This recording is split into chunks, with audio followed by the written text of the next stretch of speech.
আমি বলবো যে আমার মতো যারা তরুণ উদ্যোক্তা আছেন, আমার মতো আমি যদি এই বয়সে এই পর্যায়ে আসতে পারি তা আপনি কেন পারবেন না? 410টা ডিম আসে। তো 410টা ডিম আসলে ওনার অনেক টাকা লাভ থাকে।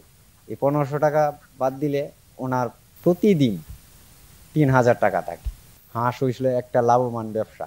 প্রবাসী না দৌড়ে আর চাকরির পিছনে না দৌড়ে হাঁসের কামার করুন, আপনারা লাভবান হন। আমাদেরকে অনেকেই বলে, ভাই আপনার কথা শুনে আমি তো বিদেশ চলে যাচ্ছিলাম পাসপোর্ট টাসপোর্ট করতে, আপনার কথা শুনে আমি হাঁস লালন পালন করতেছি, কিন্তু আমি ইনশাল্লাহ আলহামদুলিল্লাহ ভালো, প্রবাসের চেয়েও ভালো টাকা ইনকাম করি। আসসালামু আলাইকুম পুরো দেশবাসী, শাহপরান হাঁসের খামার থেকে আপনাদেরকে জানাচ্ছি শুভেচ্ছা ও অভিনন্দন। আজকের যে সাবজেক্ট নিয়ে কথা বলবো সেই সাবজেক্ট হলো যে গড়ে যে একটা হাঁসের যে কতটুকু জায়গা লাগে আর গড়টা যে কিভাবে পরিবেশন করার লাগে, গড় ও প্রোলিং নিয়ে কথা বলবো, যে গড়টার মধ্যে কিভাবে হাঁসটা রাখা যায় সেই বিষয় নিয়ে আজকে কথা বলবো। পুরো ভিডিও দেখার জন্য আপনাদেরকে অনুরোধ করছি, ভিডিওটা টেনে টেনে দেখবেন না, তাহলে বুঝতে পারবেন না। আশা করি ভিডিওটা পুরোটাই দেখবেন। চলুন ভিডিওটা শুরু করি।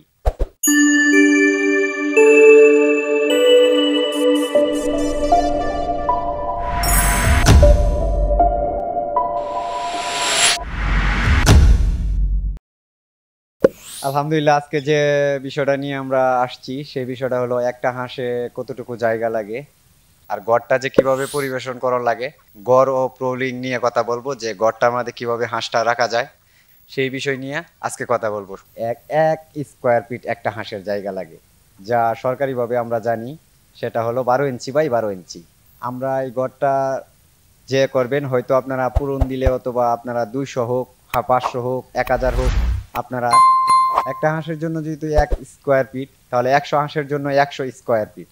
সেই জন্যই আপনারা যতগুলো হাঁস পালেন ততই গুণ দিয়ে আপনারা জায়গাটা খুবই ক্লিয়ারলি বার করতে পারবেন কতটুকু জায়গা লাগে। আর এনে লক্ষ্য করতে হবে গড়টারে আপনারা জীবাণুনাশক ওষুধ দিতে হবে। এই পর্যন্ত আমরা যা বলতেছিলাম যে আমরা যে কি কি নিয়ে এই যে গড়টা করার জন্য কিছু প্রক্রিয়া আছে। যে প্রক্রিয়াটা হলো, গড়টা করবেন যে মোট উচ্চতাটা নিয়েও আজকে আমরা কথা বলবো। তবে নিচে থাকবে টিন, মাঝখানে থাকবে নেট, উপরে আবার টিন। এমন সুন্দর করে দিতে হবে যেভাবে আলো বাতাস আসে, যে ওই আমাদের যে হাঁসগুলা যেভাবে আলো বাতাস পায়, আর হাঁস খুবই আলো বাতাস পাইতে গিয়ে খুবই স্বাচ্ছন্দ্য বোধ করে। আমরা নেটটা কেন ব্যবহার করব? নেটটা ব্যবহার করব আমরা আলো বাতাসের জন্য। আর এখানে একটা বিষয় খেয়াল রাখতে হবে, নেটটা আপনি নর্মালি দিলে হবে না, কারণ কাটাস আছে, অনেক কিছু হিংস্র প্রাণী আছে, এটা করতে পারে। এই হাঁসের একটা গ্যাস হয়, এই গ্যাসটা আউট হওয়ার জন্য আমরা দেব। যে একটা যেটারে বলে গ্যাসটারে আমরা আমরা বলি নাইট্রোজেন আর অক্সিজেন দুটোটাই আমরা এনে হাফ ডাউন করার জন্য আমরা এই নেটটা ব্যবহার করব। আর গড়টা অবশ্যই আপনারা যেভাবে বলছিলাম আমি, যে নিচে দিয়ে টিন দিতে হবে, উপর দিয়ে টিন দিতে হবে, মাঝখানে নেট দিতে হবে, এভাবেই। আর বিষয়টা হলো, অনেক ভাই আপনারা কমেন্ট করেন অথবা আমাদেরকে ফোন করেন যে ফ্লোরিং এর বিষয়টা কি বলেন ভাইয়া। ফ্লোরিং এ নিশ্চয়ই মাটি থাকতে হবে, মাটির ভিতরে হয়তো কের অথবা ওই যে ধানের সিডা আছে, সিডা বিষয়ে দিতে হবে ডিম পাড়া হাঁসের জন্য। আমরা নেটটা লাগানোর পরে, টিন লাগানোর পরে ঘরটাকে আমরা পরিপূর্ণ করে নেব। আর আমরা জীবাণুনাশক ওষুধ দিয়ে আমরা লক্ষ্য করতে হবে যেভাবে আমাদের এই নাইট্রোজেন যেভাবে না তৈরি হয়, গ্যাস যেভাবে না তৈরি হয়, ওই ভাইরাস যাওয়ার জন্য আমরা জীবাণুনাশক ওষুধ ব্যবহার করব। আমরা ওষুধটা কোথায় পাবো? আপনার এলাকায় যে এই আমাদের যে কৃষি বিষয়ক কিছু দোকান থাকে, ফার্মেসি যেটারে বলা হয়, মানুষের ফার্মেসি থাকে, কৃষি অফিসেরও একটা ফার্মেসি আছে, যে কোনো দোকানে যাইলেই আপনারা জীবাণুনাশক ওষুধ পেয়ে দেবেন। ওষুধটা আমরা কেমনে ব্যবহার করব? আমরা 25 টাকা দিয়ে একটা স্প্রে আনবো, স্প্রে আনলে আমরা সারা ঘরেই স্প্রে করে দিব। ওষুধটা আমরা সুন্দরভাবে ব্যবহার করতে পারবো। এরপরে আমাদের হাঁস ঢোকাতে পারবো।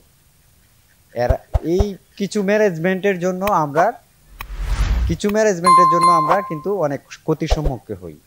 আমরা এইগুলি যেভাবে সুন্দরভাবে করতে পারি এই জন্যই। আর বিষয় হলো, যেটা বলতে চেয়েছিলাম, আমাদের যে হাঁসগুলা যারা এনে, অবশ্যই আমি তাদেরকে খুবই সুন্দরভাবে বুঝিয়ে দিই আমাদের কাছ থেকে 0 থেকে একরে 5.5 মাস যদি করে রানিং ডিম পারতেছে, এগুলো হাঁসও পাওয়া যায়।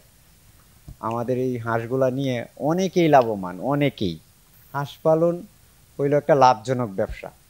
আপনিও হাঁস পালন, অন্যকেও হাঁস পালার সুযোগ দিন। তবে সত্য একটাই, হাঁস সম্বন্ধে জানতে হবে, আর অবশ্যই অবশ্যই ঘরটাকে পরিষ্কার পরিচ্ছন্নতা রাখতে হবে। তো আমাদের এই শাহপরান খামার থেকে যারা দেখতেছেন আমাদের এই ভিডিওগুলা, অবশ্যই অবশ্যই লাইক কমেন্ট শেয়ার করবেন। আর আরেকটা বিষয় নিয়ে বলি, যে বিষয়টা বলতে চাইছিলাম, যে আমার পিছনে যে হাঁসগুলা আছে সেই হাঁসগুলা রানিং ডিম দিতেছে।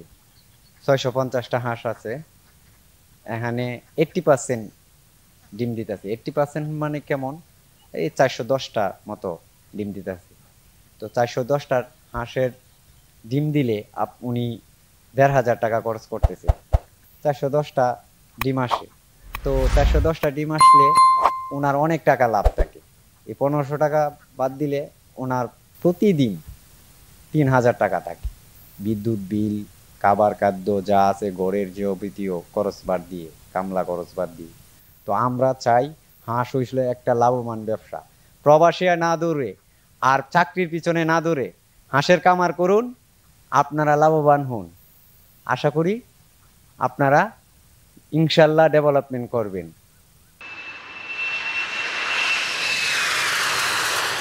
আমাদেরকে অনেকেই বলে, ভাই আপনার কথা শুনে আমি তো বিদেশ চলে যাচ্ছিলাম পাসপোর্ট টাসপোর্ট করতে, আপনার কথা শুনে আমি হাঁস লালন পালন করতেছি, কিন্তু আমি ইনশাল্লাহ আলহামদুলিল্লাহ ভালো, প্রবাসের চেয়েও ভালো টাকা ইনকাম করি।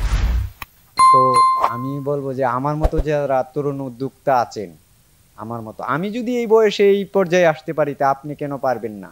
সবসময় মনে রাখবেন, নিজেকে তৈরি করেন। আর হাঁস পালন আমি সকল বাংলাদেশি ভাইদেরকে বলছি, বিদেশে আর চাকরির পিছনে না দৌড়ে, আবারও বলতেছি, আপনারা হাঁস পালন, আপনারা লাভবান হবেন ইনশাল্লাহ। এই বলেই আজকের প্রতিবেদন আমরা শেষ করছি। ভালো থাকুন, সুস্থ থাকুন। আসসালামু আলাইকুম।